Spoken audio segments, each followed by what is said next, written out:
Social media এখন বিপদের কারবার। সামাজিক যোগাযোগ মাধ্যমের ইচ্ছামতো ব্যবহার নিয়ে উদ্বেগ জানিয়ে এ কথা বলেছেন প্রধান বিচারপতি ওবায়দুল হাসান।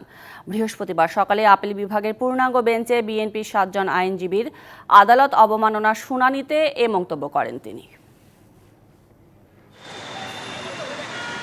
কোটা আন্দোলনে সহিংসতার ঘটনাকে ঘিরে 17 জুলাই রাতে সারা দেশে মোবাইল ইন্টারনেট বন্ধ করে দেওয়া হয়।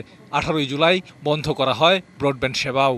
এর 5 দিন পর ব্রডব্যান্ড ও 10 দিন পর মোবাইল ইন্টারনেট সেবা চালু হলেও বন্ধ রাখা হয় সামাজিক যোগাযোগ মাধ্যমে প্রবেশের সুযোগ, যা চালু করা হয় 31 জুলাই বিকেল 3টায়। এর পরদিন 1 আগস্ট সকালে আদালত অবমাননার এক মামলার শুনানিতে সোশ্যাল মিডিয়া নিয়ে আশঙ্কা প্রকাশ করেন প্রধান বিচারপতি। এ সময় তিনি সোশ্যাল মিডিয়াকে বিপদের কারবার বলে মন্তব্য করেন।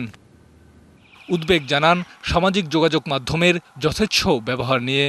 বলেন, সামাজিক যোগাযোগ মাধ্যমের বিষয়ে কিছু বলতে গেলে বাক স্বাধীনতার প্রশ্ন ওঠে।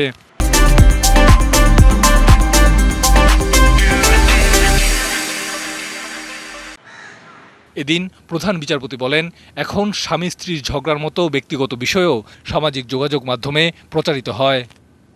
এ সময় বিএনপির আইনজীবীরা গণমাধ্যমে তাদের বক্তব্য ভুলভাবে প্রচার হয়েছে দাবি করলে প্রধান বিচারপতি বলেন, গণমাধ্যমকে দোষ দেবেন না। গণমাধ্যম কি প্রচার করবে কি করবে না সেটা তাদের বিষয়।